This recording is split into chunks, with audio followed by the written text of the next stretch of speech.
Let's begin with the breaking news. Hurricane Maria killed thousands more than initially reported. That according to a new study commissioned by the government of Puerto Rico.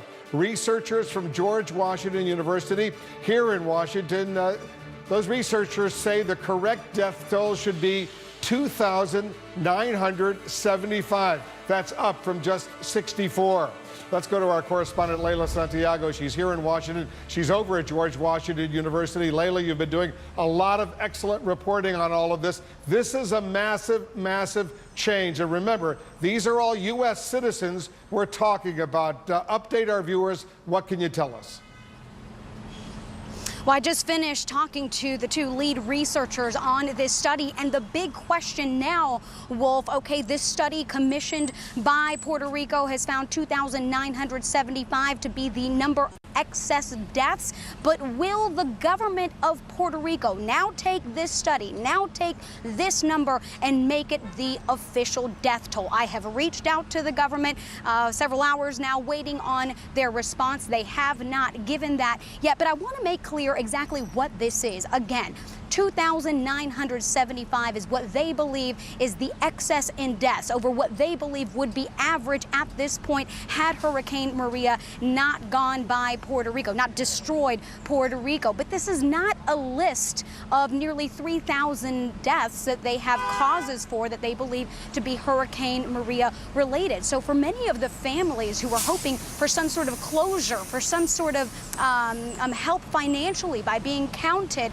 they will not be getting this from the statistical analysis. One of the things I asked one of the researchers, you know, there have been other studies. You and I both, Wolf, have reported on the Harvard study that came out a few months ago that believed it was about 4,000 deaths. Our own investigation, which revealed back then in November that there were hundreds of people who died related to Hurricane Maria. So what made this different? And the researchers say that what made this different was that they had access to cooperation from the government of Puerto Rico, access to information that the other studies did not have. Now, this study, the researchers say, is not all the way complete. This is only phase 1. They want to do a phase 2, which would then go and talk to the families, talk to more people, possibly get that list of names and have a better understanding of what happened. But they also highlighted some of the trends, some of the things that they say could be used in the future to prevent deaths. They said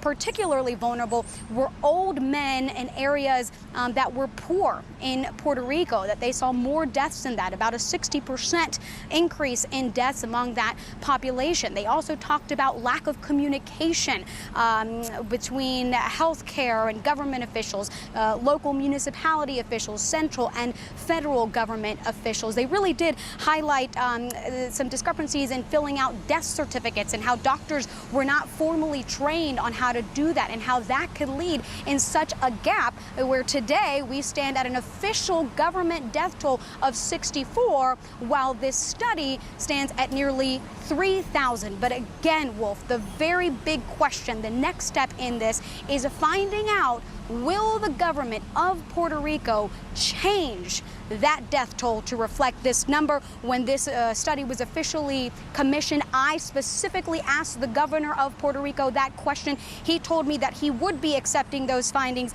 I have not had that response today. Waiting on that, Wolf. We're waiting on that. Just for some perspective, it was almost exactly 13 years ago this week that Hurricane Katrina wound up killing about 1,800 Americans in New Orleans and elsewhere along the Gulf Coast. 1,800, now close to 3,000 in Puerto Rico. Leila, we will stay in touch with you. When you get the word from the governor, we'll, of course, put that on the air right away. Leila Santiago is in Washington with this really stunning report. There's other